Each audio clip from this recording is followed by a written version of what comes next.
কি এখনো টাইম আছে। মামা ট্রেন ছাড়ছে। Happy journey.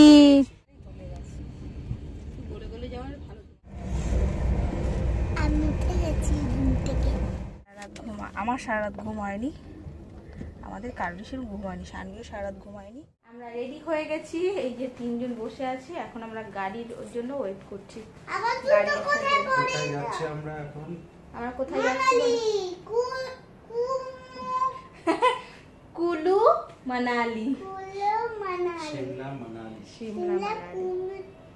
কুলু কুলু শিমলা কুলু মানালি। এটার জন্য আমাদের প্যাকিং চলছিল আগের দিন, তো এসেই কি এক সপ্তাহ পরে বেরিয়ে যাচ্ছি। তো এসে যে জিনিসগুলো কাতার থেকে ফিরেই আমরা এক সপ্তাহের মধ্যে বেরিয়ে পড়লাম। আমরা যাচ্ছি হিমাচল এক্সপ্লোর করতে। শিমলা, মানালি, কুলু, কাসোল। সো অন টাইমে আমরা বাড়ি থেকে বেরিয়ে পড়লাম।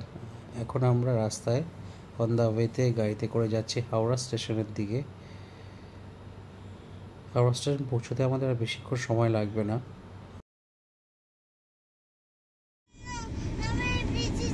হ্যাঁ, আমরা ব্রিজ দিয়ে যাবো, চল না, কি মজা। ওই দেখ কি সুন্দর। আমরা পৌঁছে গেছি হাওড়া ব্রিজে, আমাদের কলকাতার ঐতিহ্য। শানভিও ফার্স্ট টাইম হাওড়া ব্রিজ দেখছে, ও দেখে তো অবাক হয়ে গেছে, এত বড় এরকম ব্রিজ। হাওড়া স্টেশন পৌঁছে ওয়েটিং এরিয়াতে বসে মামামকে দেখাচ্ছিলাম কত বড় বড় ফ্যান এখানে। মামাম দেখে অবাক হয়ে গেছে, আমিও একটু অবাক হয়ে গেছি, কারণ এত বড় বড় ফ্যান আগে দেখিনি। এই ফ্যানগুলো শুনলাম খুব বেশি দিন হয়তো লাগায়নি।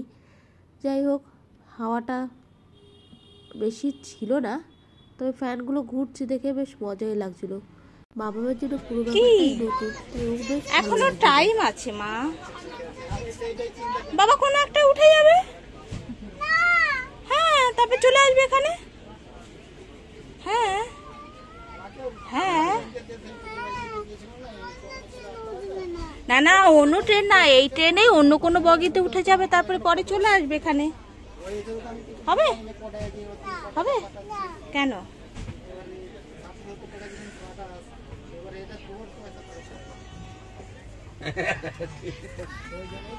ঠিক আছে, ঠিক আছে, তুমি খেয়ে নিও। মামা ট্রেন ছাড়ছে। Happy journey. ঠিক আছে, জার্নি জার্নি।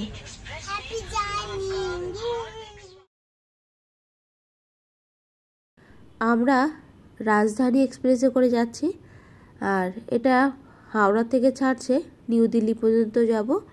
আর নিউ দিল্লি থেকে আমরা গাড়ি ঠিক করেছি, গাড়িতে আমাদের পৌঁছাবো হচ্ছে শিমলা। ওখান থেকে কিন্তু গাড়িতে আমাদের বেশটা সময় লাগবে। অনেকে বাসে করে যেতে ভালোবাসে আর অনেকে গাড়িতে। তো আমরা সিলেক্ট করেছি গাড়ি, কারণ মামামকে নিয়ে যেহেতু যাব, মাঝে যদি কোথাও দাঁড়াতে হয় আমাদের সুবিধা হবে। আর ও যেহেতু কোনো দিন ট্রাভেল করেনি এভাবে, তো ওর জন্য যাতে সুবিধাটা হয় সেই অনুযায়ী আমরা পুরো প্যাকেজটা রেডি করেছি। এখন পুরো ভিডিওটা দেখার জন্য আপনাদের সবার কাছে অনুরোধ রইল। আশা করি আপনাদের ভিডিওগুলো দেখে ভালো লাগবে। আমরা যখন কাতারে ছিলাম তখনই কিন্তু আমরা প্ল্যানটা পুরোপুরি করে নিয়েছিলাম, আর এখানে এসে ওয়েদার বাকি সব ব্যাপারগুলো আগের থেকে একটু ধারণা নিয়েই এবারের ট্যুর প্ল্যানটা করেছি।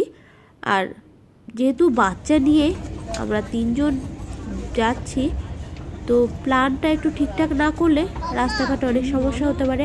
আর আমাদের এখানে কিন্তু অভ্যাসটা একদমই নেই। না, ওটা ব্রিজ হচ্ছে। হ্যাঁ, বাসে করে আমরা পড়তে যেতাম। ওই কত বড় পুকুর, দেখ জল, বাবা। হ্যাঁ ঠিক বলেছেন, ওদের মাছ আছে। হ্যাঁ, ওটা স্টেশন। এখানে দেখো যে একটা মালগাড়ি দাঁড়িয়ে আছে, দেখেছো? ওই মালগাড়িতে সব জিনিস নেয়, ভারী ভারী। হ্যাঁ, ওই পিছনে যেটা দেখা যাচ্ছে ট্রেনের মতো, ওটাকে বলে মালগাড়ি। ওতে করে সমস্ত জিনিস নিয়ে যায়। হ্যাঁ,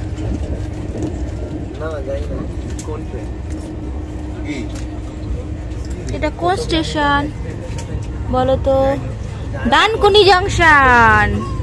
মামামের একটা ফ্রেন্ড ওইখানে আছে, জানো? ডানকুনি জাংশনে। পাস্তা কচুরি। ও তোমাকে কি দিয়েছে মা? সেম। কি কি আছে এখানে? মা কত কিছু আছে দেখি তো। স্যান্ডউইচ, একটা কেক, তো এটা নাকি কচুরি? এই দেখো, হ্যাঁ কচুরি, এটা কেক না কচুরি। এটা হচ্ছে তোমার ওই যে বাদামের ওইটা। হ্যাঁ কাচাপ দিয়েছে। এটা কি দিয়েছে? এটা ক্রিম, ডেয়ারি ক্রিম। এটা হচ্ছে দিয়েছে, এটা কি? চিড়া ভাজা। মামা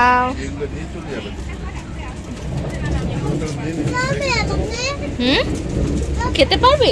মানে খাবে তুমি? ওটা ক্রিম একটা, ওই যে তোমার কিসের মতো, চিজের মতো না? I think no. রিয়ালি ভালো হবে খেতে। ওটা খুলে খেলে বুঝতে পারবে টেস্ট করে।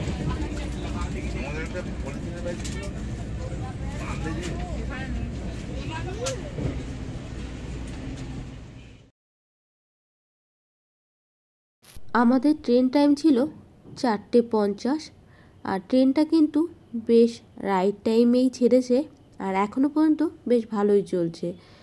বাইরে অনেক কথা থাকাতে ভিডিওটা মিউট করতে হয়েছে। ইভিনিংয়ে বেশ ভালো একটা স্ন্যাক্স দিয়েছে খেতে, স্ন্যাক্সটা বেশ ভালো ছিল। রাজধানীর খাবার দাবার যে খুব খারাপ সেটা না, মোটামুটি খাওয়া যায়। আর রাতে চলে এসছে ডিনার। আমাদের ডিনার দিয়েছে তখন বাজে 8:45। ডিনারে যা ছিল মোটামুটি ঠিক ছিল। এবারে ট্রাভেলটা পুরো একটু অন্যরকম করার জন্য আমরা কিন্তু বাইরের থেকে খাবারটা নেইনি, ট্রেনের খাবারই আমরা নিয়েছি আর খেয়েওছি, কারণ খেয়ে খিদে তো পাবেই। তারপরে ডিনারের পরে দিয়ে গেছে আইসক্রিম। মামাম খাবারটা পুরো শেষ করেনি, তবে আইসক্রিম পেয়ে ভীষণ খুশি হয়ে গেছে। রাত হয়ে গেছে, মামাকে ঘুম পাড়িয়ে দিয়েছি। আর সারাদিন যেহেতু খুব এক্সাইটেড ছিল, ও হালকা একটু ঘুমিয়ে পড়েছে। এরকম করে আস্তে আস্তে চলে এসেছি প্রয়াগরাজে। কুম্ভ মেলাতে আমরা আসতে পারিনি, যেহেতু আমরা কাতারে থাকি। প্রচুর লোক কিন্তু এখানে এসছে, কোটি কোটি লোক এখানে এসছে। আমাদের ভাগ্যে হয়নি এখানে আসার। মেলাতে না আসলে কী হবে, স্টেশনটা এসে কেন যেন একটা অনুভূতি তৈরি হয়েছে। তাই ভাবলাম তোমাদের সঙ্গে একটু শেয়ার করি প্রয়াগরাজের স্টেশনের ভিডিও, কারণ এই স্টেশনেই কিন্তু প্রচুর লোক ওঠানামা করেছে যখন কিনা কুম্ভ মেলাটা চলছিল। কিন্তু এখন যেহেতু কোনো মেলা নেই, দেখুন প্ল্যাটফর্মটা একদমই ফাঁকা আর লোকজনই নেই। আমাদের রাজধানী এক্সপ্রেসটা 7টা স্টপেজ ছিল, তার মধ্যে একটা হচ্ছে প্রয়াগরাজ। বাকিগুলো আর এখন ডিটেলসে ভিডিওতে বললাম না। এখন ঘড়িতে বাজে 3:40। আমার কিন্তু ট্রেনে একদমই ঘুম হয় না, আর সঙ্গে যেহেতু মামাম আছে আরোই হয়নি। এটা সেটা করতে করতে সকাল হয়ে গেছে। সকালটা আমাদের কিন্তু উত্তরপ্রদেশেই হয়েছে, কারণ যেহেতু উত্তরপ্রদেশটা অনেকটা বড়, এটা পার হতে বেশটা সময় লাগে। আমি উঠে গেছি ঘুম থেকে। আজকে আমরা বের হব। এই ট্রেন থেকে আমি একটা স্টেশনে যাব, ওখানে গাড়ি দাঁড়াবে আর গাড়িতে করে আমি যাব, আমি পৌঁছাবো। কোথায় যাবো ওই ট্রেনে করে আর গাড়িটা করে তোমাদের পরে দেখাবো। কি এখন তো একটু পরে আবার ভিডিও করবো। ওকে।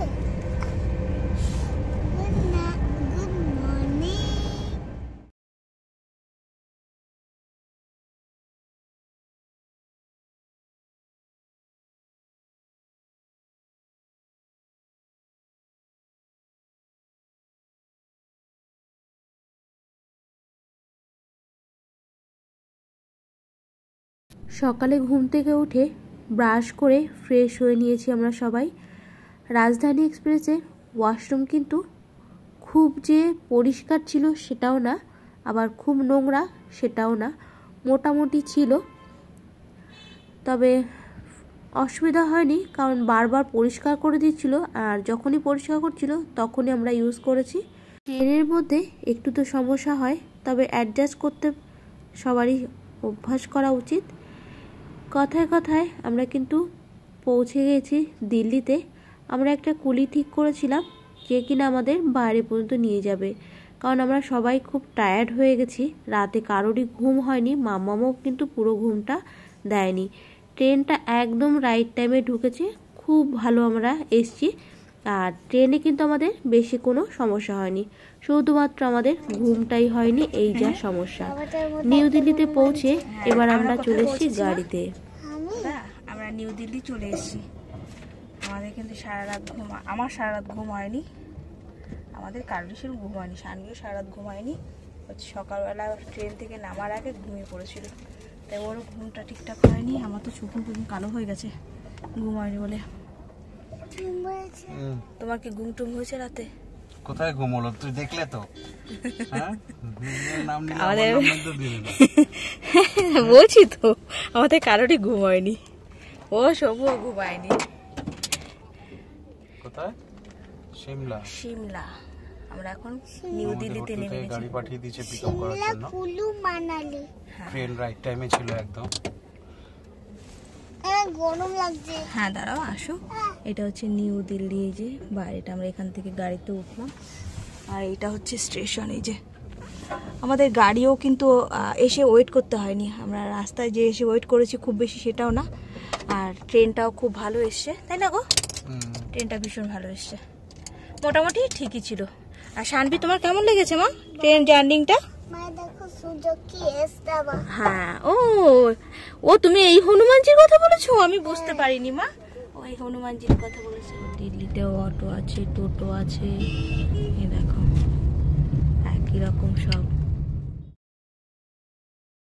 ট্রেন জার্নি শেষ, এবার শুরু হলো গাড়িতে জার্নি। দিল্লি থেকে আমাদের সময় লাগবে 8 ঘন্টা। তো আজকের ভিডিওটা এখানেই